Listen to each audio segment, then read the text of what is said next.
Bienvenidos a Semana en Línea. Hoy es nuestra última edición de este año y hemos preparado un programa especial. Veremos qué le parará a la Bolsa de Valores en el 2023 y cuáles son las oportunidades para explotar el potencial mercado de energías renovables en el Perú.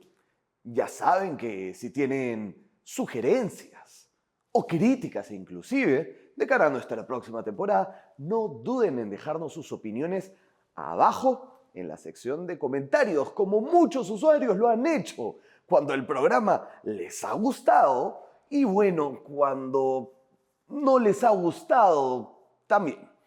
Veamos primero qué nos dejó la semana pasada. El dólar cerró en sus niveles máximos en lo que va del año y se mantendría a niveles cercanos a los 4 soles en los próximos meses. Esto tendrá implicancias en los mercados internacionales, como vimos la semana pasada. Así que si se perdieron ese episodio, revisen nuestro canal y sabrán las proyecciones del tipo de cambio y la inflación. En el plano político, la cosa ha estado movida. La fiscal de la Nación, Patricia Benavides, formalizó la primera denuncia constitucional contra un presidente en funciones en la historia del país. Pedro Castillo, es acusado por los presuntos delitos de organización criminal, tráfico de influencias y colusión. Poco antes de la denuncia, la Fiscalía efectuó un allanamiento a los niños, el grupo de congresistas castillistas de Acción Popular, y detuvo a los miembros del infame gabinete en las sombras del presidente. Ahora la acusación está en manos del Congreso y los parlamentarios deberán estar a la altura del debate. Con esto, las próximas semanas serán cruciales para el futuro del gobierno de Castillo y la fiscal Benavides parece dispuesta a llevar este caso hasta el final. Ojo que ambos personajes sobrevivieron esta semana a los intentos de asesinato de la RENIEC de la semana pasada. No, pero en serio, ya va siendo hora de que la ciberseguridad se trate con seriedad desde el Estado peruano. La información sensible de los ciudadanos no puede estar al alcance de cualquier hacker, pues. Y también va siendo hora de que las serias acusaciones de corrupción se traten con la seriedad del caso en el Ejecutivo. La victimización del presidente ya no va para más y sus defensores del gabinete tampoco ofrecen argumentos ni remordimiento. Para ellos todo es un complot, todo es persecución política. La verdad es que ni la prensa, ni los fiscales, ni la oposición forzaron al presidente a manejar su gobierno con tan paupérrimos estándares de integridad. Castillo ha plagado las instituciones clave del país con improvisados y protegió a sujetos que hasta ahora están prófugos. Es inaudita la falta de pudor del presidente y sus allegados. Y lo mínimo a estas alturas es que responda a la ciudadanía que lo puso en el cargo. Pero tal parece que nuestra única esperanza es que sus descargos solo se los dé a la justicia. Hablemos ahora de política, pero a nivel distrital, y veamos las propuestas de los nuevos alcaldes del Lima Top sobre desarrollo urbano. Veamos qué dice nuestro último reporte sobre el mercado inmobiliario en la capital.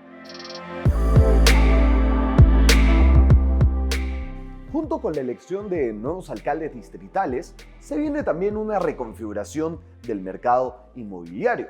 El último reporte especial preparado por nuestra redacción identifica un mayor incentivo de las desarrolladoras para impulsar proyectos en Lima Moderna como San Miguel y Jesús María.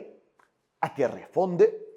Una tendencia importante de las últimas elecciones distritales es el conjunto de propuestas de los alcaldes electos para restringir áreas mínimas, como en la construcción de estudios de menos de 30 metros cuadrados o limitar la altura de los edificios.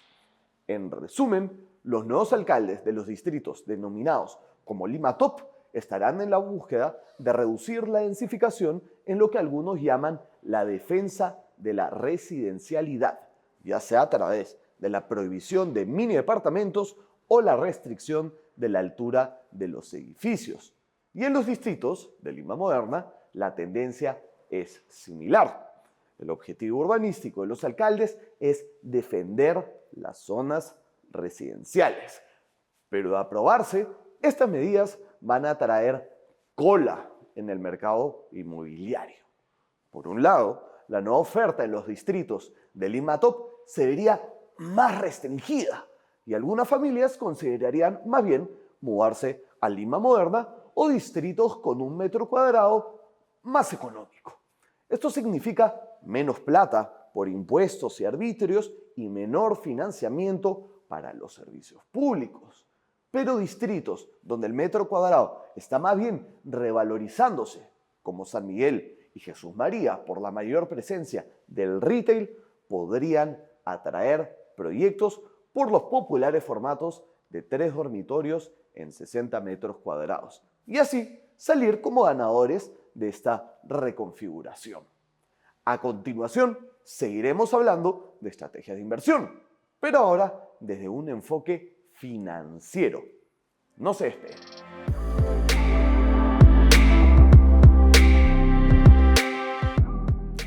Hoy, en Inversión y Retorno, nuestro segmento de mercados y finanzas, auspiciado por Prima AFP, les traemos las principales tendencias y proyecciones a considerar para invertir en la bolsa el próximo año.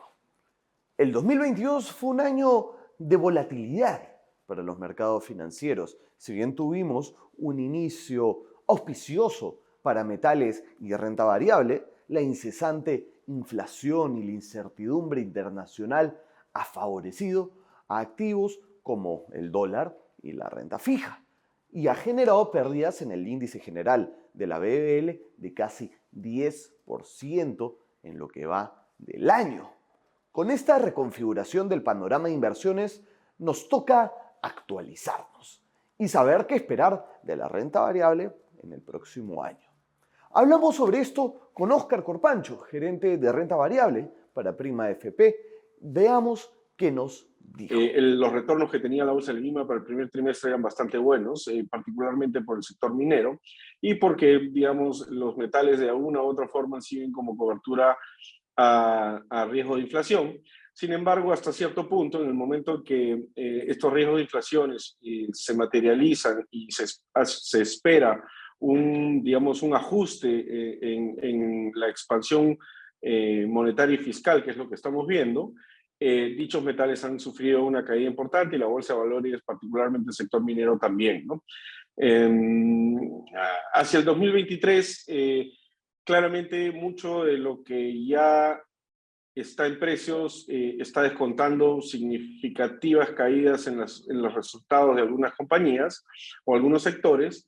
Sin embargo, todavía existe mucha incertidumbre sobre el tamaño y la velocidad de dicho ajuste por parte de las empresas y desde el sector real, ¿no? Entonces, la incertidumbre se va a mantener particularmente probablemente el primer trimestre o hasta algo del segundo, te diría yo, hasta que esté más clara la situación con respecto a qué tanto la inflación ha podido ser contenida, pero más que la inflación, las expectativas de inflación, y eso pueda tener mayor tranquilidad para los inversionistas para poder poner plata a trabajar. Hoy en día los inversionistas están con hartos niveles de caja. Ahora, si bien la bolsa a nivel general nos da perspectivas grises, la historia es distinta cuando vemos algunos sectores más de cerca. Por un lado, el índice de empresas mineras no ha tenido un buen 2022 y ha registrado pérdidas de 22%. Mientras que por otro lado, el sector eléctrico, un sector defensivo en épocas de incertidumbre, efectivamente mostró resiliencia en la segunda mitad del año y va generando ganancias de casi 4% en el 2022. No es mucho, pero al menos está en positivo. Pero entonces, ¿Cuáles son las expectativas para los principales sectores de la BBL este 2023? Más que los sectores, lo que tenemos que tener claro es cuáles son los drivers de crecimiento de las utilidades de las empresas y cuáles son las condiciones a las cuales se van a enfrentar. ¿Ya? El sector electro es un sector, como tú bien dices, defensivo por el hecho de que tiene flujos de caja mucho más predictibles y las acciones normalmente tienen un componente bien ligado a los niveles de tasa de interés porque, digamos, el componente de retorno de estas compañías viene mucho por esa estabilidad que tú mencionas en el sector.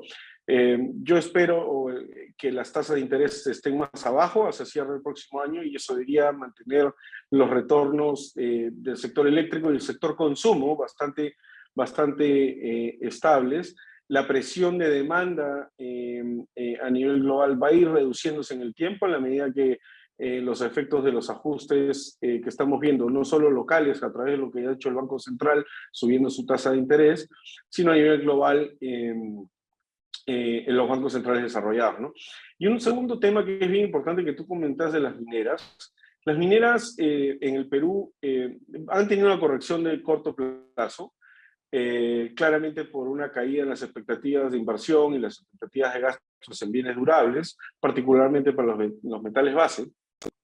Pero en el más mediano largo plazo, las mineras, particularmente las que están expuestas a cobre, zinc y estaño, deberían ver sus resultados mejorar en el tiempo en la medida que hay efectos de oferta de largo plazo que no se van a corregir porque se necesitan significativos importes de inversión que no se han dado en los últimos años.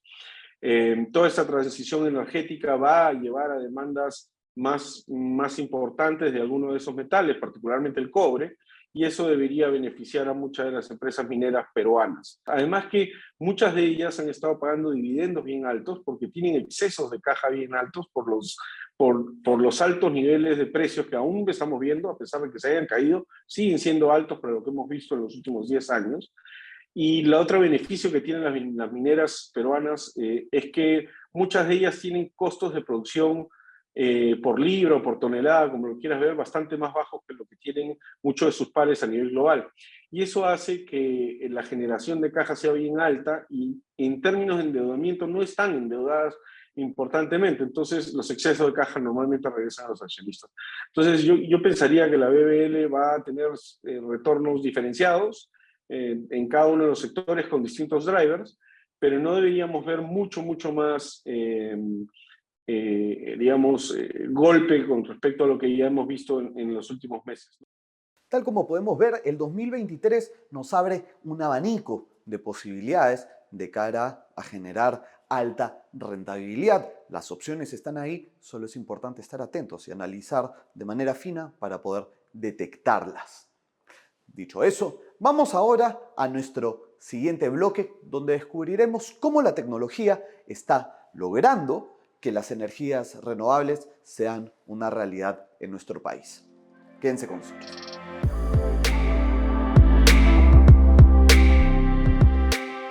La sostenibilidad y la tecnología están íntimamente ligadas y los desarrollos tecnológicos en una pueden llevar a que tengamos un impacto cada vez más sustantivo en nuestras operaciones. Por eso, hoy, en Agenda Sostenible, nuestro segmento de negocios con impacto social, auspiciado por Engie, tenemos la visita, nada más y nada menos que César Cornejo, vicepresidente de Operaciones y de Proyectos de Engie Energía Perú, con quien vamos a discutir sobre cómo la tecnología y cómo los nuevos desarrollos tecnológicos están teniendo un impacto en la evolución de las energías renovables aquí en el Perú. César, bienvenido a Agenda Sostenible. No, muchísimas gracias por la invitación y feliz de compartir lo que hacemos en Engie y nuestra visión del mercado energético sostenible. Muchísimas gracias más bien por estar aquí. Cuéntanos, César, ¿cómo ha ido avanzando el impulso al mercado energético renovable, el foco en energía limpia desde el sector público? ¿Cómo ha avanzado la regulación en ese sentido que es tan importante para que esto acá se comience a implementar de manera mucho más ágil? Sí, gracias por la pregunta porque claramente somos un sector regulado donde necesitamos ciertas líneas y ciertas directrices de cómo avanzar. Ujú. Si bien es cierto, las tecnologías renovables han evolucionado de tal forma que hoy, sin ningún cambio regulatorio, tenemos 3 compañías que están implementando proyectos de generación renovable.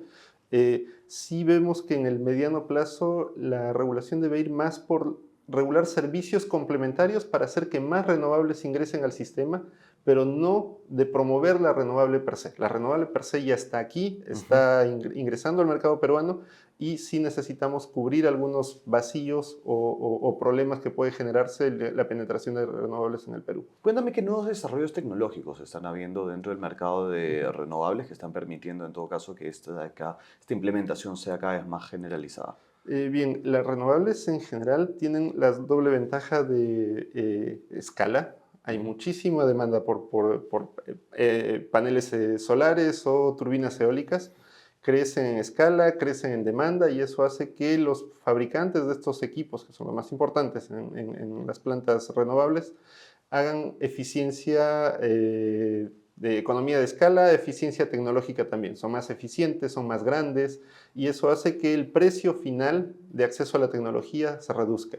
En adición, también les dan ciertos componentes o ciertos servicios que permiten tratar de mitigar un problema de las renovables, que es la intermitencia. O Mm. sea, desafortunadamente no tengo sol en la noche Es y cierto. en algún momento del día, cuando tenemos buen viento, el viento para y Mm. cuando para tenemos que cubrir eso con otro tipo de tecnología. Ujú. Entonces, esta combinación de renovables intermitentes con las energías tradicionales, Ujú. gas natural, hidráulicas en el mercado peruano, hace que haya un buen match y hoy día, como digo, no es necesaria una regulación particular para promoverlas, pero sí necesitamos cubrir esos vacíos. Claro, hay todavía gaps por terminar de llenar, entiendo. Correcto, correcto. Cuéntame un poco sobre las nuevas tecnologías en términos de nuevas tecnologías de almacenamiento, de generación distribuida. ¿Cuál puede ser el impacto que tengan de cara a este proceso del que estamos hablando? Sí. Parto por el tema del almacenamiento, porque es una variable importante en lo que decía, la intermitencia. Justo lo mencionadas, Ajá, además. sí, y esta intermitencia lo que hace es, bueno, las baterías Ujú. toman parte de la energía que no se usa y la descargan cuando no hay viento o no hay sol. Entonces, la batería es una tecnología que viene avanzando muchísimo. De hecho, nosotros en Engie vamos a poner una batería bastante grande en una central térmica que tenemos para dar servicios de regulación de frecuencia a la red. Ujú. Debe entrar en operación a mediados del próximo año. Y entonces es una tecnología que viene, el precio está reduciéndose, todavía no a un nivel de competitividad para hacer un despliegue masivo de baterías, pero la tendencia viene. Eh, y eso por el lado de la batería. Entonces el storage es una piedra angular importante en esta transición energética hacia una economía de carbono neutral. Por el lado de la generación distribuida, es una herramienta muy positiva para la demanda. Yo en mi casa puedo instalar paneles fotovoltaicos y reducir mi consumo. Claro. Hay una dificultad, sí, que hoy día solo puedo instalar paneles para mi autoconsumo, lo Ok, cual hace sistemas pequeños porque no puedo inyectar a la red. ok. Para eso se necesita una regulación particular que todavía está pendiente. Eso sí es un gran pendiente del Estado para regular un poco la generación distribuida. Clarísimo. Y cuéntame, ¿cómo se están dando avances en términos de estos cambios de matriz que están habiendo dentro de la industria peruana en general, que apunta cada vez más hacia la electrificación y hacia energías renovables de cara a ser cada vez más sostenibles? La matriz energética debe cuidar 3 factores. Ujú. El factor 1, claramente, sostenibilidad, ser más ecoamigables, y eso es fundamental, es un ángulo fundamental. El otro, precio. Necesitamos acceder a la energía a un precio razonable sin sobrepagar. Y el tercer punto, que es súper importante y no lo sentimos en Perú, pero es fundamental cuando hablamos de intermitencia, es la Ujú. seguridad energética. Queremos tener la confianza de llegar a casa, prender la luz y tenerla. Entonces, esos 3 elementos siempre deben estar presentes cuando diseñamos la matriz energética. En el Perú tenemos la ventaja de tener gas natural interno. Ujú. tener muchísima hidro, más del 50% de la demanda peruana es abastecida por hidroelectricidad, que claro, ya por definición no emite CO2, y luego estamos creciendo en renovables solar y eólico. Esta matriz robusta, combinación hidrotérmico-hidrogas, permite a la renovable ir avanzando poco a poco. Y hoy, como lo decía al inicio, tenemos 3 compañías que hoy están construyendo 3 parques eólicos, un parque solar, ya, sin ninguna regulación, solamente por las señales de mercado que naturalmente te dicen que la nueva generación en Perú y la nueva energía que se instala en Perú tiene que ser renovable. Me quedo con esa frase, César, muy poderosa y clarísima sobre lo que debería ser el futuro de la energía en un país como el nuestro. Muchísimas gracias, César, por estar aquí con nosotros hoy. Bien, Álvaro, muchísimas gracias. Y muchísimas gracias a ustedes por acompañarnos una vez más en lo que es, bueno, el último capítulo, el último programa de la primera temporada de Semana en Línea. Gracias a todos los que nos han acompañado a través de lo que ya son 14 capítulos, si es que no me equivoco. Me dicen por acá que efectivamente son 14 episodios. Así que muchísimas gracias a todos por acompañarnos, por estar con nosotros, por dejar sus comentarios, por finalmente estar pendientes de los contenidos que lanzamos desde esta plataforma. Ya nos estaremos viendo el próximo año y muchísimas gracias de todas maneras a nuestros 2 auspiciadores, a Engie y a Prima FP, que nos han acompañado durante toda esta aventura. Yo soy Álvaro Roncal, subgerente de nuevos contenidos de Semana Económica. Y muchísimas gracias a todos ustedes por su sintonía. Ya nos estamos viendo. Chao, chao.